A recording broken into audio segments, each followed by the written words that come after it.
আমার নাম মিলে রাজা। আসসালামু আলাইকুম। ওয়ালাইকুম আসসালাম। আল্লাহর নামে শুরু করছি, যিনি পরম দয়ালু আর পরম করুণাময়। আর মহানবী মোহাম্মদ সাল্লাল্লাহু আলাইহি সাল্লামকে যথাযথ সম্মান জানাচ্ছি। আসলে আমি একজন অমুসলিম। আমার ভাই সাইফুল্লাহ ও এখন স্টেজের উপরে, দেখতেই পাচ্ছেন আমার ভাই মুসলমান হয়ে গিয়েছে, আর এই জন্য বাবা মায়ের সাথে ওর বেশ সমস্যা হচ্ছে। এটা আমার প্রশ্ন না, আমি এখানে আসলে অন্য ধর্মের মানুষ। আমি এখানে একটা কথা বলতে চাই যে অমুসলিমরা যে কোনো প্রশ্ন করতে পারেন, আলোচনার ভেতরে আলোচনার বাইরে। এটা একটা সুযোগ, আর এই সুযোগ সবসময় আসে না। আমি যে কোনো প্রশ্নের উত্তর দিতে রাজি।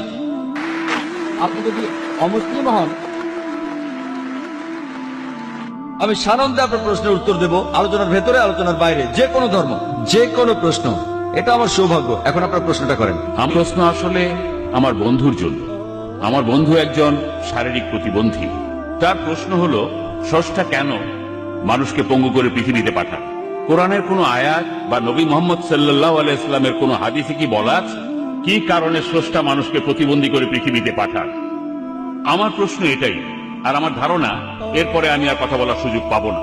তাই আমি ইসলামিক ইনফরমেশন সেন্টার এবং ডক্টর ফাতিমা মুসিফা আর ডক্টর জাকির নায়েককে ধন্যবাদ জানাচ্ছি আমাকে এই সুন্দর সুযোগ দেওয়ার জন্য। কেন, কি কারণে আল্লাহ কিছু মানুষকে পৃথিবীতে পাঠান পঙ্গুবাণী?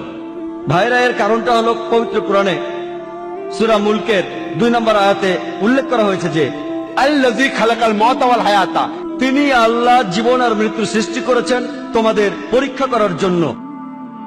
এখন আপনি এই প্রশ্নটা করেছেন যে কিছু মানুষ কেন জন্মায় পঙ্গু হয়ে, আর কেউ গরিব, কিছু মানুষের জন্মগত কঠিন অসুখ থাকে। এই প্রশ্নটা হিন্দু দার্শনিকদেরও সমস্যায় ফেলে। আর এ কারণে হিন্দু দার্শনিকরা বলে থাকে একটা দর্শনের কথা, ওটা হলো সংস্কারা, জন্ম আর পুনর্জন্মের চক্র। যদি আপনি বেদ পড়েন, আমি সব ধর্মগ্রন্থ পড়েছি, বেদে বলা হচ্ছে পুনর্জন্মের কথা। পুনর মানে পরবর্তী, জন্ম মানে জীবন, পরবর্তী জীবন। এমনকি পুরানো মৃত্যুর পরের জীবনের কথা বলা হয়েছে, তবে সেটা বেদের মতো না যে জন্ম তারপর মৃত্যু, আবার জন্ম আবার মৃত্যু, আবার জন্ম আবার মৃত্যু, এমন কোন চক্র নেই। কিন্তু হিন্দু ধর্ম দর্শনের একটি প্রধান ভিত্তি হলো কর্ম। প্রত্যেক কর্মই আবার নির্ভর করে ধর্মের উপর। এর একটা অ্যাকশন আছে, রিয়াকশন আছে। আর এর উপর ভিত্তি করে হিন্দু ধর্মের দার্শনিকরা মনে করেন যে সম্ভবত আগের জীবনে এই লোকগুলো কোন অন্যায় করেছিল, তাই এই জন্মে তারা পঙ্গু হয়ে জন্ম নিয়েছে। যদিও এই কথা বেদের কোনো অনুচ্ছেদে নেই। বেদ হচ্ছে হিন্দু ধর্মের সবচেয়ে পবিত্র গ্রন্থ, আর বেদে এই সম্পর্কে আপনি কিছুই পাবেন না। সেখানে পাবেন শুধু পুনর্জন্ম, যার অর্থ পরবর্তী জীবন। খ্রিস্টানরা এটা বিশ্বাস করে, এমনকি মুসলমানরাও এটা বিশ্বাস করে, কারণ তারা এটার কোনো ব্যাখ্যা দিতে পারে না যে কেন কিছু মানুষ কঠিন অসুখ নিয়ে জন্মায়। হিন্দু দার্শনিকরা যুক্তি দেখায় যে মানুষ মারা যায়, তারপর রূপ পরিবর্তন করে। যদি আপনি আগের জন্মে খারাপ কাজ করে থাকেন, তাহলে এই জন্মে পঙ্গু হয়ে জন্মাবেন। তারা আরো বলছে যে যদি কোনো মানুষ ভালো কাজ করে থাকে, তাহলে সে উঁচু জাতে জন্মাবে, আর সবচেয়ে উঁচু স্তরের প্রাণী হচ্ছে মানুষ। এই জন্মে আপনি খারাপ কাজ করলে নিচু স্তরের প্রাণী হয়ে জন্মাবেন। হতে পারে একটা বিড়াল, একটা কুকুর, অথবা অন্য কোনো প্রাণী। যদি ভালো কাজ করেন তাহলে উঁচু স্তরে। আমি একটা প্রশ্ন করি, এখন পৃথিবীতে অপরাধের সংখ্যা বাড়ছে না কমছে? বাড়ছে না কমছে? বাড়ছে না কমছে? বাড়ছে। সবাই একমত, বাড়ছে। এখনকার দিনে পৃথিবীর জনসংখ্যা বাড়ছে না কমছে? বাড়ছে। যদি ধরে নিই যে খারাপ কাজ করলে নিচু স্তরে জন্ম হয়, তাহলে তো পৃথিবীর মানুষ কমে যাওয়া উচিত। পরও কথা থাকে, কেন কিছু মানুষ জন্মায় কেউ পঙ্গু হয়ে, কেউ গরিব হয়ে, কারো জন্মগত ত্রুটি থাকে? এর উত্তর দেওয়া আছে পবিত্র কোরআনের সূরা মুলকের 2 নম্বর আয়াতে। আল্লাযী খালাকাল মাউতা ওয়াল হায়াতা, তিনি আল্লাহ জীবন আর মৃত্যু সৃষ্টি করেছেন পরীক্ষা করার জন্য তোমাদের। পৃথিবীতে তোমার জীবন একটা পরীক্ষা পরকালের জন্য, এবং তোমাকে দেয়া পরীক্ষার উপর ভিত্তি করে তোমার বিচার হবে। আর মহান স্রষ্টা এক একজনকে এক একভাবে বিচার করবেন। যখন আপনি কোনো পরীক্ষা দিতে বসেন, প্রত্যেক বছর পরীক্ষার প্রশ্নপত্র বদল হয়। যদি প্রশ্ন না বদলায়, তাহলে পরীক্ষাটা কিসে? প্রতি বছর প্রশ্ন বদলাবে। একইভাবে আল্লাহ সুবহানাহু ওয়া তাআলা বিভিন্ন মানুষকে বিভিন্নভাবে পরীক্ষা করেন। তিনি কিছু মানুষকে সম্পদ দেন, আর যদি কাউকে সম্পদ দেন, ইসলামী শরিয়া বলে আপনার অতিরিক্ত সম্পদের 2.5% দান করে দিতে হবে, যেটাকে বলা হয় যাকাত। আর গরিব মানুষকে কোনো জাকাত দিতে হবে না, সেই 100তে 100 পাবে জাকাতে। আর ধনী লোক, তাদের জন্য স্বর্গে যাওয়া খুবই কঠিন হয়ে যাবে। যীশু খ্রিস্ট বলেছেন ধনী লোকের পক্ষে স্বর্গে যাওয়া অসম্ভব, আর মহানবী সাল্লাল্লাহু আলাইহি ওয়াসাল্লাম বলেছেন এটা খুবই কঠিন ধনী লোকের পক্ষে সহজে বেহেশতে যাও। যদি আপনি ভালো করে দেখেন যে আল্লাহ সুবহানাহু ওয়া তাআলা আপনাকে যে সুযোগ সুবিধা দিয়েছেন তা দিয়েই আপনার বিচার করা হবে। যদি আপনাকে সম্পদ দেন তাহলে জাকাত দিতে হবে, যদি সম্পদ না থাকে কোনো জাকাত দিতে হবে না। কিছু মানুষকে তিনি পঙ্গু বানিয়ে পৃথিবীতে পাঠান, তারা পঙ্গু হয়ে জন্মায়।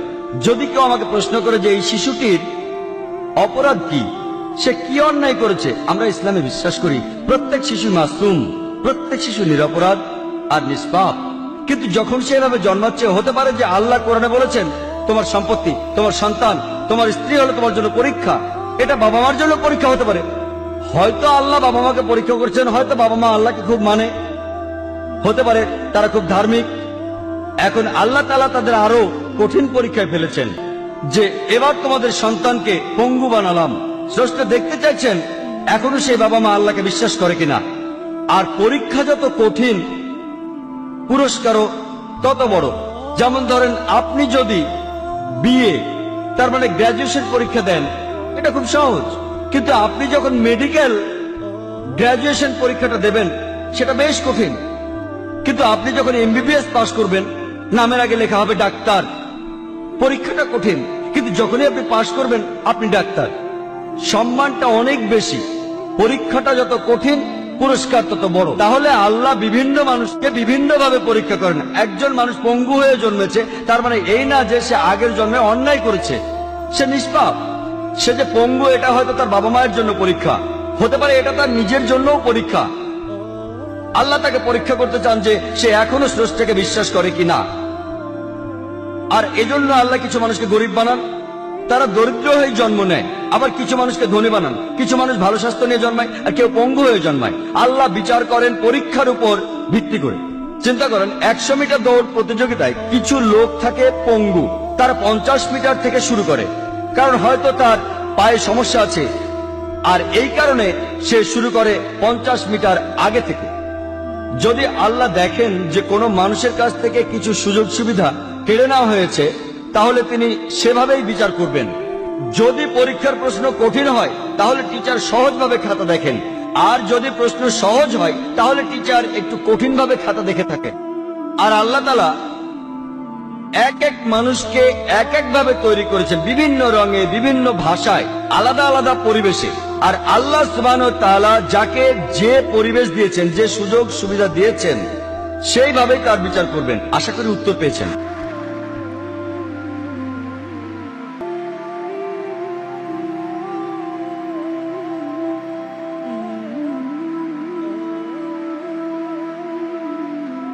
আমার নাম সাবা, আমি একজন স্টুডেন্ট।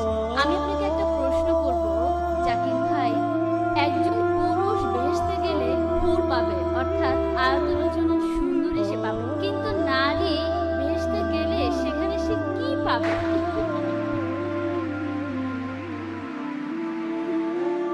বোন, আপনি প্রশ্ন করলেন যে যখন কোনো পুরুষ জান্নাতে যাবে, সে সেখানে হুর পাবে, সুন্দরী মহিলাদের। এখানে নারীরা কি পাবে তারা যখন জান্নাতে যাবে? পবিত্র কোরআনে এই হুর শব্দটার উল্লেখ আছে সব মিলিয়ে মোট 4টি জায়গায়। পবিত্র কোরআনে সূরা দুখানের 54 নম্বর আয়াতে উল্লেখ করা হয়েছে। এরপরে সূরা তুরের 20 নম্বর আয়াতে উল্লেখ করা হয়েছে। এরপরে সূরা রহমানের 72 নম্বর আয়াতে উল্লেখ করা হয়েছে। আর সবশেষে সূরা ওয়াকিয়ার 22 নম্বর আয়াতে উল্লেখ করা হয়েছে। আর এখানে বেশিরভাগ অনুবাদে, বিশেষ করে উর্দু অনুবাদে, এই হুর শব্দটার অনুবাদ করা হয়েছে যে সুন্দরী মহিলা। যদি এই হুর শব্দটার অর্থ হয়ে থাকে সুন্দরী মহিলা, তাহলে মহিলারা জান্নাতে গিয়ে কি পাবে? সত্যি বলতে এই হুর শব্দটা হলো বহু বচন, এক বচনে হাওয়ার, যেটা পুরুষের জন্য প্রযোজ্য, আর হাওয়ার এটা নারীদের জন্য প্রযোজ্য। এখানে আসলে হাওয়ারের চারিত্রিক বৈশিষ্ট্য বোঝানো হচ্ছে। এর অর্থ বড়, সাদা, সুন্দর চোখ। এখানে বিশেষ করে সাদা চোখের কথা বলা হয়েছে। একই ধরনের আরেকটা শব্দ রয়েছে আজওয়াজুন মুতাহারাতুন। কোরআনের অনেক জায়গায় আছে। সূরা বাকারার 25 নম্বর আয়াতে উল্লেখ করা হয়েছে এবং সূরা নিসার 57 নম্বর আয়াতে উল্লেখ করা হয়েছে। এখানে বলা হয়েছে আজওয়াজুন মুতাহারাতুন, যার অর্থ সঙ্গী বা সাথী। মোহাম্মদ আসাদ এই হুর শব্দটার অনুবাদ করেছেন স্বামী বা স্ত্রী, আর আব্দুল্লাহ ইউসুফ আলী তিনি অনুবাদ করেছেন সঙ্গী। তাহলে হুর শব্দটার অর্থ সঙ্গী বা স্বামী বা স্ত্রী।